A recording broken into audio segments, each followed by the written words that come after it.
जिल्लाको आउँदै गरेको फागुन 21 गतेका निर्वाचनका प्रत्यक्षतर्फका उम्मेदवार कमरेड विशाल खड्का र यो कार्यक्रममा उपस्थित सम्पूर्ण कमरेडहरू र मित्रहरू पत्रकार साथीहरू सबैलाई क्रान्तिकारी अभिवादन।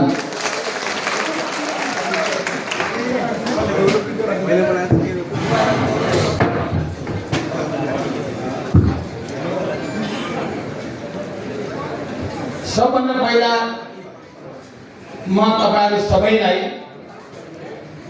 अग्रिम बधाई भन्न चाहन्छु। तपाईहरुले दोलखा जिल्लाको इतिहासमा एउटा नयाँ रेकर्ड बनाउँदै हुनुहुन्छ।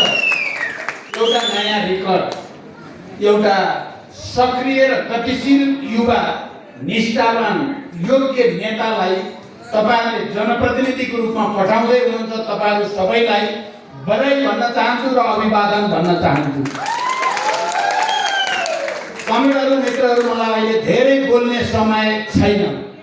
यहाँ पटक पटक भनिसक्नु भएको छ। बिहान 3वटा कार्यक्रम यस्तै खाले सकेर अब 4औं 5औंमा जानुपर्ने छ। मैले खाली दोलखा जिल्ला नेपाली क्रान्तिको इतिहासमा एउटा आफ्नो मौलिक पहिचान बनाएको जिल्ला हो। जति बेला हामी जनयुद्धको तयारी गर्दै थियौं त्यति नै बेला देशैभरि एउटा सकारात्मक तरङ्ग पैदा गर्ने गरी प्राविधिक तयारीमा दोलखा जिल्लाका क्रान्तिकारीले खेलेको भूमिका म आज स्मरण गर्न चाहन्छु। त्यसैगरी क्रान्तिकारी आन्दोलनकै सन्दर्भमा हाम्रा तत्कालीन केन्द्रीय समितिका सदस्य, पार्टीका केन्द्रीय सहयोगता कमरेड रित बहादुर खड्का लगायतका महान शहीदहरूको रगत द्वारा सिंचित दोलखा जिल्लामा त्यो रूपमा पनि सम्झिन चाहन्छु र अरु सबै बेपत्ता र घाइते योद्धाहरूलाई पनि सम्झिन चाहन्छु। र अहिले हामी एउटा विषम परिस्थितिमा निर्वाचन प्रक्रियामा छौं। सामान्य अवस्थाको निर्वाचन यो होइन, तपाईँ हामी सबैले बुझेका छौं। तर फेरि पनि देश यो भन्दा ठुलो दुर्घटनामा जाने खतरा देखेपछि हामीले राष्ट्रपति भवनमा राष्ट्रपतिजी र प्रधान सेनापति समेतसँग रातभर संवाद गरेर अहिलेको लागि निकास अन्तरिम सरकार र निर्वाचन नै हुन सक्छ भन्ने निष्कर्षमा पुगेपछि हामी निर्वाचनको प्रक्रियामा अब करिब केही दिनभित्र हामी मतदानमा जाँदैछौँ। यसमा मलाई र त्यति बेला कमरेड माधव कुमार नेपाल हामी सँगै थियौँ। हामीले धेरै मेहनत गरेपछि यो परिस्थिति बन्यो र यसलाई बिगार्न बीचमा धेरै कोसिसहरू भए। कहिले संसद पुनर्स्थापनाका कुरा, कहिले सर्वदलीय सरकारका कुरा, कहिले सर्वपक्षीय सरकारका कुरा। तर अब चाहिँ सबै दलहरू नै निर्वाचन प्रक्रियामा सहभागी भइसकेको र निर्वाचन प्रक्रिया धेरै अगाडि गइसकेको र आम जनता पनि अब निर्वाचन प्रति भरोसा गर्दै अगाडि बढिसकेको स्थिति बनेको छ। हामीलाई खुसी र गर्व छ। तर अझै पनि केही मान्छेहरू निर्वाचन हुँदैन भन्न छोडेका छैनन्। मलाई त्यो बडो विचित्रको कुरा लाग्छ।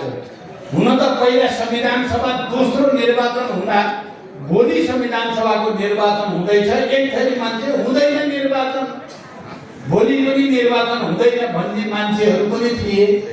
अहिले पनि केही मान्छेहरू अझ हिजो नेपाली जनक्रान्तिद्वारा इतिहासमा फ्याँकिएका केही मान्छेहरूले चुनाव हुँदैन भन्ने कुरा गरेका छन्। म तपाईँ सबै कमरेडहरूलाई पार्टी हेडक्वार्टरको तर्फबाट, केन्द्रको तर्फबाट यस खालका प्रचारका पछि बिल्कुल नलाग्न र दृढतापूर्वक निर्वाचनको तयारीमा जुट्न फेरि एकचोटि अपिल गर्न चाहन्छु। र प्रतिक्रियावादी र प्रतिगामीहरूका यस खालका चलखेल र हरकतहरूको केही अर्थ छैन भन्ने कुरा पनि म तपाईहरुलाई भन्न चाहन्छु।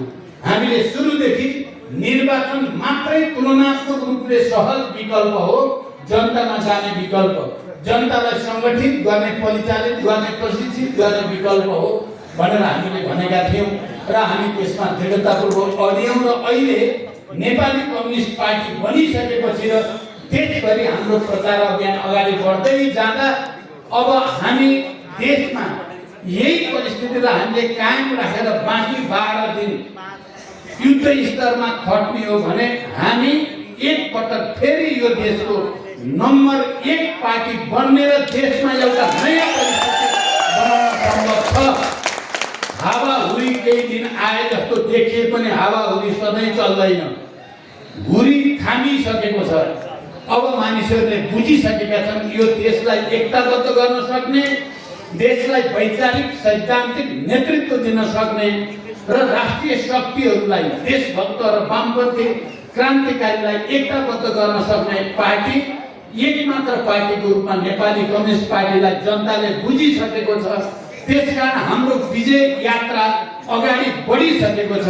म तपाईहरु सबैलाई देशभरिको परिस्थितिको संक्षिप्त संश्लेषित रूपमा यति भन्न चाहे, अहिले हामी 1 नम्बर पार्टी बन्नेतिर फेरि अगाडि बढेका छौं।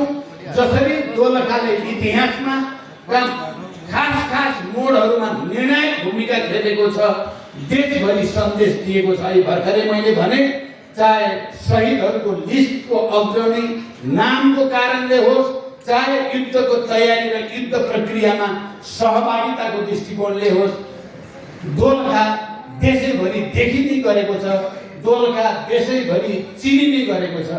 मलाई लाग्छ अहिले कमरेड विशाल खड्का एउटा युवा गतिशील र इनर्जेटिक नेतृत्व जो पनि दोलखाली जनताले हिजोदेखि नजिकबाट चिनिसकेको छ, बुझिसकेको छ र एउटा विकास प्रेमी गतिशील युवाको नेताको रूपमा आत्मसात पनि गरिसकेको छ।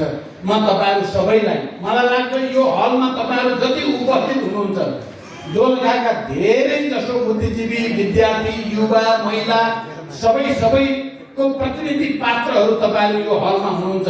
यो हलले आजको दिन मेरो अपिल छ, संकल्प गरोस् 10 दिन सम्पूर्ण ताकतको साथ दोलखामा विजयको निम्ति केन्द्रित हुने भनेर तपाईहरुले संकल्प गर्नुभयो भने दोलखामा विशाल खड्काको विजय मात्रै हुने छैन, एउटा यस्तो रिकर्ड बन्नेछ जो देशैभरि गर्व गर्न लायक रिकर्ड बन्नेछ।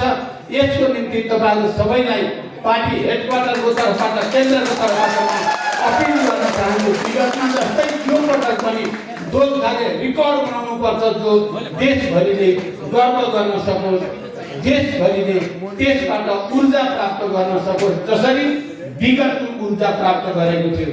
मैले भन्न चाहने अर्को कुरा यो हो, अर्को कुरा अहिले देशमा 3टा राजनीतिक प्रवृत्ति आम्ने सामने जस्तै छन्।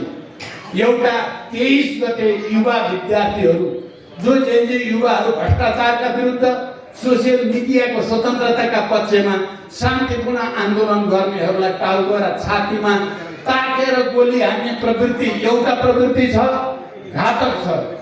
त्यो जनताले थाहा पाइसकेको कुरा हो।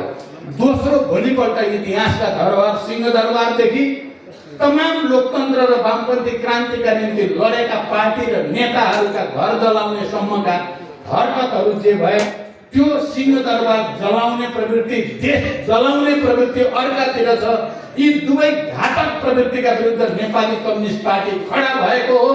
त्यसकारण कमरेडहरू, नेपाली कम्युनिस्ट पार्टी इतिहासको यो कठिन र चुनौतीपूर्ण घडीमा राष्ट्रलाई बचाइराख्ने, जनतालाई बचाइराख्ने र दुई अतिवादका विरुद्ध लडेर देशलाई सन्तुलित विकासतिर लैजाने संकल्पको साथ तपाईहरुको अगाडि खडा छ। यो कुरा तपाईहरुले घर-घरमा, टोल-टोलमा, गाउँ-गाउँमा गएर बुझाउनु पर्नेछ। यो 10-12 दिन तपाईहरुले सबैले मेहनत गर्दा जनताले कुरा बुझ्न थालिसकेको छ र दुई खालका अतिवाद जलाउने र हत्या गर्ने, हत्यारा र विध्वंसकारीहरूलाई जनताले स्वीकार्ने छैन। म तपाईहरुसँग यो अपिल गर्न चाहन्छु र अन्त्यमा मैले धेरै भन्न सम्भव छैन। तपाईहरुले विशाल खड्कालाई अत्यधिक बहुमतले तारा चुनाव चिन्हमा विजयी गरेर पठाउनुहोस्। दोलखाको विकासको निम्ति विशाल खड्कालाई के बनाउनु पर्छ मेरो जिम्मा छोड्दिनुहोस्।